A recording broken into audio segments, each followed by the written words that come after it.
के जाने माने चेहरे हैं, इनके बारे में कोई बात छुपी नहीं है। चाहे जीडी बख्शी साहब हो, आरएसएन सिंह साहब हो, सुशील पंडित हो, ललित अंबरदार हो, ये तमाम सारे लोग अपना जीवन बहुत आराम से अपने घर में व्यतीत कर सकते थे, लेकिन इस उम्र में हिंदुस्तान के सारे चैनलों पर जाते हैं, अपने पक्ष को बड़ी मजबूती से रखते हैं। सुशील भाई ने तमाम सारी बातें कही हैं। अर्नब गोस्वामी को निजी तौर पे जानता हूं, यहां प्रेस क्लब ऑफ इंडिया का 4 बार जब सेक्रेटरी जनरल था तब उनकी मेंबरशिप मेरे दौर में हुई, लेकिन सवाल अर्नब गोस्वामी नहीं है।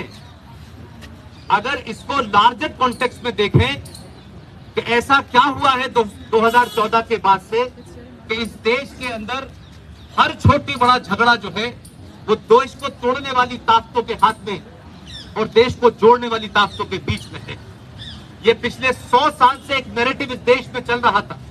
इस देश में एक तरफा सेकुलरिज्म है, इस देश में एक तरफा राष्ट्रवाद की बात होती है, इस देश में एक तरफा देशद्रोह की बात होती है, इस देश में आतंक का आज तक किसी को मजहब नहीं पता चल रहा था।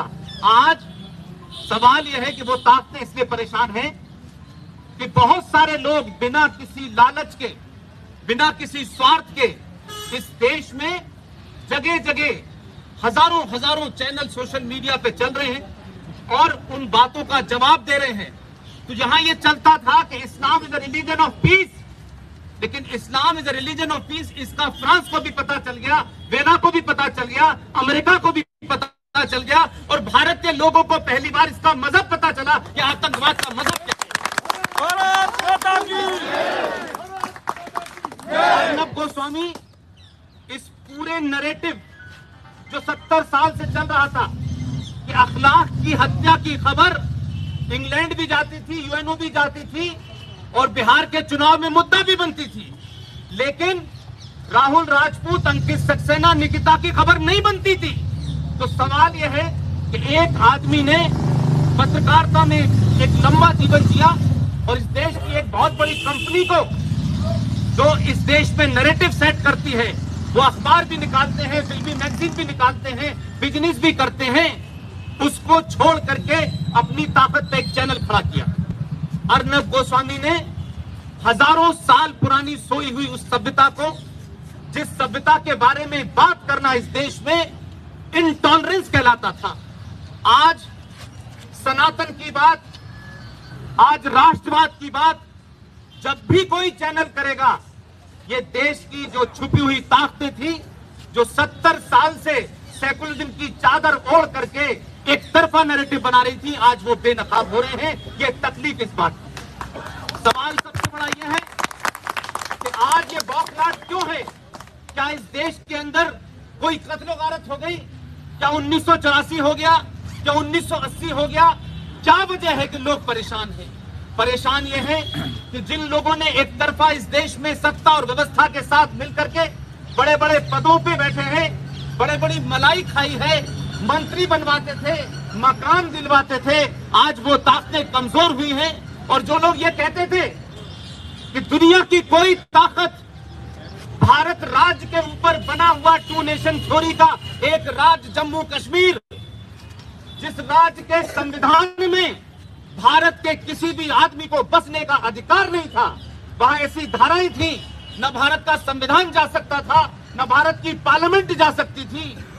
उनको लगता था ये नैरेटिव चल रहा है, लेकिन एक सरकार आई, उस सरकार ने 1947 से जो गलतियां इस देश में हुई उनको सही करना शुरू किया। इसलिए जब धारा 370 हटी, 35 पे हटा, तो ये सिर्फ धाराएं नहीं थी, ये भारत की धरती पर पिछले 70 सालों में जो इस्लामिक राज बना दिया था उसे एक राजा ने कुचल दिया। ये तकलीफ है इस बात है। लिहाजा कश्मीर में जो लोग अब तक पाकिस्तान के दलाल थे, पाकिस्तान खुद कटोरा लेके भूख आए, तो उन्होंने अपने बात को बदल दिया है। अब वो कहते हैं चाइना की मदद से हम आर्टिकल 35 है और 370 लाएंगे। वो ला नहीं पा रहे हैं। ये हताशा, निराशा जो है, जो कश्मीर से होते हुए आप बंगाल में भी दिख रही है, आप देखें तो महाराष्ट्र में भी दिख रही है। देश शांति से चल रहा है, देश अपने हजारों साल की संस्कृति को पहचान रहा है और बड़े बड़े पढ़े लिखे लोग जो आज तक कभी इन मुद्दों पे बात नहीं करते थे, आज टेलीविजन पे खुद के बोल रहे हैं। देश भर का सोशल मीडिया उन सवालों को उठा रहा है। लिहाजा बार बार ये कहा जाता था कि आतंकवाद का कोई मजहब नहीं होता। तो मैंने बनारस में कहा कि अगर आतंकवाद का कोई मजहब नहीं होता तो जो आतंकवादी मरे या उसको पुलिस इनकाउंटर में मारा जाए, उसको शहर के कूड़े घर में डाल के पेट्रोल से आग लगाइए, अगर ईमानदार हैं तो।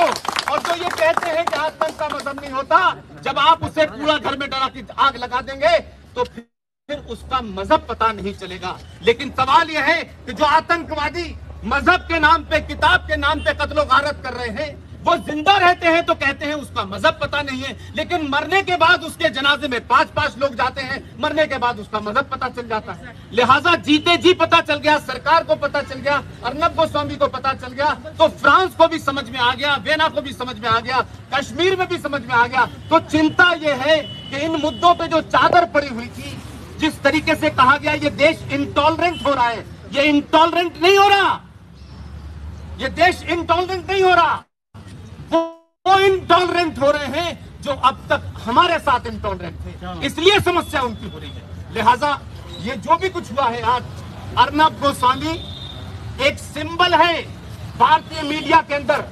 जो लोग पार्टियों का चुनाव लड़ते थे, अखबार के एडिटर बनते थे, चुनाव में हार जाते थे, अखबार के एडिटर वापस बन जाते थे, पार्टी के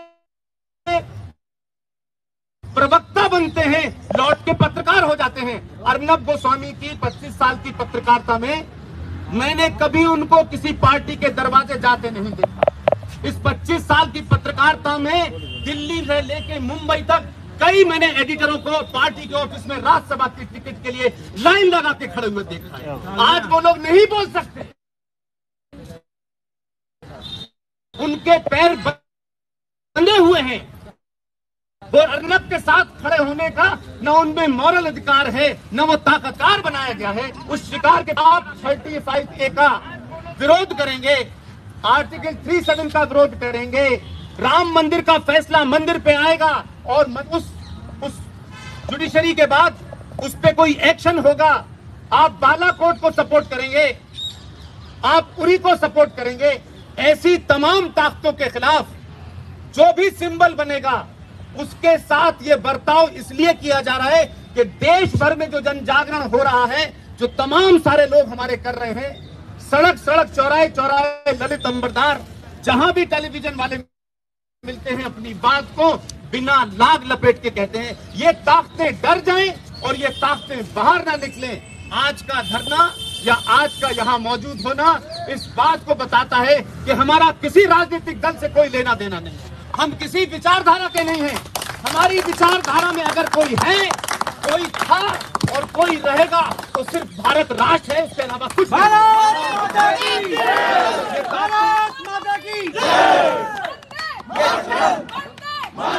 ये चैनलों के माध्यम से एक ट्रेलर दिया गया है कि जो भी इस देश की बात करेगा, इस राष्ट्र की बात करेगा, उसे कुचल दिया जाएगा। मैं कहता हूं ये अर्नब गोस्वामी को छू करके इन्होंने इस देश में करोड़ों अर्नब गोस्वामी पैदा कर दिए हैं। ये ध्यान रखें, पत्रकारिता की बात करना, फोर्थ स्टेट की बात करना, हमको मालूम है कि जो आज नहीं बोल रहे हैं, जो फ्रीडम ऑफ स्पीच की बात करते थे सन 1975 में, उस वक्त इंदिरा गांधी ने कहा थोड़े झुक जाइए, बाद में पता उनसे कहा झुकने के लिए वो लेट गए। वो आज कह रहे हैं, क्या कहते हैं, पत्रकारिता खतरे में नहीं है, अर्नब गोस्वामी ये कर रहा है, अर्नब गोस्वामी वो कर रहा है। अर्नब गोस्वामी सही मायने में किसी राष्ट्र में क्या पत्रकारिता के मूल्य होते हैं, उसकी क्या चुनौतियां होती हैं, उसकी तरफ ध्यान दिला रहा है। इसलिए अर्नब गोस्वामी को निशाना बनाया जा रहा है। मुझे लगता है कि जिन लोगों ने, जो एक मंत्री है महाराष्ट्र के अंदर, उस मंत्री का ये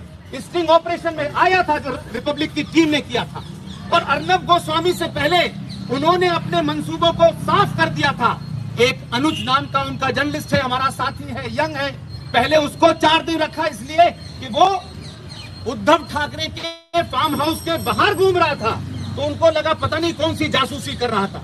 किसी भी अखबार में मैंने नहीं सुना, टेलीविजन में, कि आप उस टेलीविजन के एडिटोरियल रूम को खंगालने के लिए अंदर आ जाए। एक एक हजार जो उनके एम्प्लॉय हैं उनके ऊपर आप FIR करें। ये तमाम उन ताकतों को डराने की कोशिश की जा रही है जो लगातार, चाहे वो GD बख्शी जैसा आदमी इस उम्र में, जिस उम्र में लोग शाम में गोल्फ खेलते हैं, GD बख्शी सुबह से लेकर शाम तक टेलीविजनों पर रहते हैं, किसी से डरते नहीं है, अपना नैरेटिव की बात कहते हैं क्योंकि इनको कोई लालच नहीं है, RSN को कोई लालच नहीं है, सुशील पंडित को कोई लालच नहीं है, ललित अंबरदार को कोई लालच नहीं है। ये लोगों को ताज्जुब लग रहा है कि भारत में ऐसे भी लोग हो सकते हैं जो बिक नहीं सकते हैं, इसलिए उनकी चिंता है। आप तमाम सारे लोग, जितने भी सोशल मीडिया के लोग हैं, इस बात को, आपकी ताकत को समझें। आज आप हिंदुस्तान के मेन लाइन टेलीविजन के एडिटोरियल बोर्ड में ये तय करते हैं कि किस मुद्दे पे बहस होनी चाहिए, आपकी ये ताकत है। लिहाजा किसी से डरिएगा मत, किसी से डरने की जरूरत नहीं है। ये पानी का बुलबुला है, कुछ दिन की बात है, चला जाएगा, लेकिन ये मुहिम दुगनी ताकत से रहनी चाहिए। जो मुंबई में इस आवाज को सुन रहे हो, मुंबई एक ऐसी जगह है, महाराजा छत्रपति शिवाजी के मानने वाले हैं, वहां हमारे उनके जिनको सजा हुई थी सावरकर, उस धरती में ऐसे पुरुषार्थी लोग हैं, वो क्यों खामोश हैं? ये पार्टियों का झगड़ा नहीं है, इसे पार्टियों का झगड़ा बनाएंगे तो एक पार्टी साथ दिखेगी, बाकी बाहर दिखेगी। ये इस बात का झगड़ा है, जो राष्ट्र तोड़ना चाहते हैं वो अर्नब के खिलाफ हैं, जो राष्ट्र जोड़ना चाहते हैं वो अर्नब के साथ है। बहुत बहुत शुक्रिया।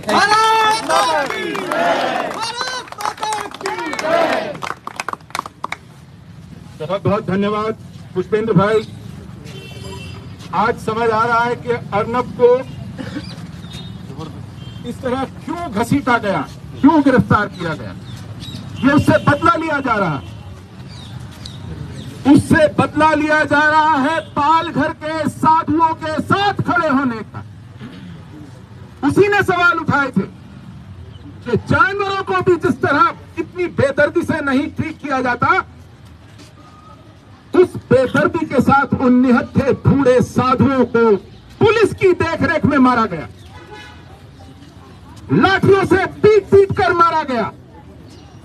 अर्नब ने यही सवाल उठाया था कि 20 पुलिस वाले सामने खड़े थे, उनके होते हुए यह जघन्य अपराध क्यों हुआ। उन साधुओं के साथ किसी की कोई निजी दुश्मनी नहीं थी, वो साधु थे, गेरुआ पहने हुए थे, यही इनका अपराध था। और इसी सवाल को अर्नब ने उठाया और उसकी आज सजा पा रहा है। उसने सवाल उठाया कि घर बैठे सुशांत सिंह राजपूत को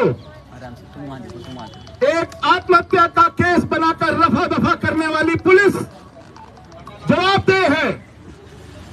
दिशा सालियान के मर्डर को फिर से आत्महत्या करार देने वाली पुलिस जवाबदेह है, और ये जवाबदेही उसने मांगी तो आज उसका उदाहरण बना दिया गया, आज उससे बदला लिया गया। उसने हाथरस कांड पर पाखंड को उजागर किया, एक पूरे के पूरे समाज को कलंकित करने के षड्यंत्र को उजागर किया, तो उससे बदला लिया गया। अर्नब कश्मीर के जिहाद से मुखौटा उठाता रहा, कश्मीरी हिंदुओं के समुदाय के जनसंहार से पर्दा उठाता रहा, सवाल पूछता रहा, पर्दे के पीछे हुए सत्ता के गठजोड़ों पर सवाल पूछता रहा, तो उससे बदला लिया गया। ये आज अर्नब कीमत चुका रहा है हम लोगों की रक्षा में, हम लोगों के मुद्दे उठाने के कारण, हमारे संविधान की सुरक्षा के कारण, हम लोगों के अधिकारों से लड़ने के कारण। तो इसलिए ये अर्नब की लड़ाई नहीं है, क्योंकि अर्नब उन सब संघर्षों का प्रतीक बन गया, तो इसलिए अर्नब के गले पर हाथ डाला गया है। ये आज हम सब की लड़ाई है, हम सब अर्नब गोस्वामी हैं। मैं अपने भाई ललित अंबरदार से रिक्वेस्ट करूंगा, हम सब जनरल बख्शी को सुनने के लिए आतुर हैं, लेकिन सबसे बढ़िया वक्ता सबसे बाद में बोलता है, मैं उस परंपरा को आज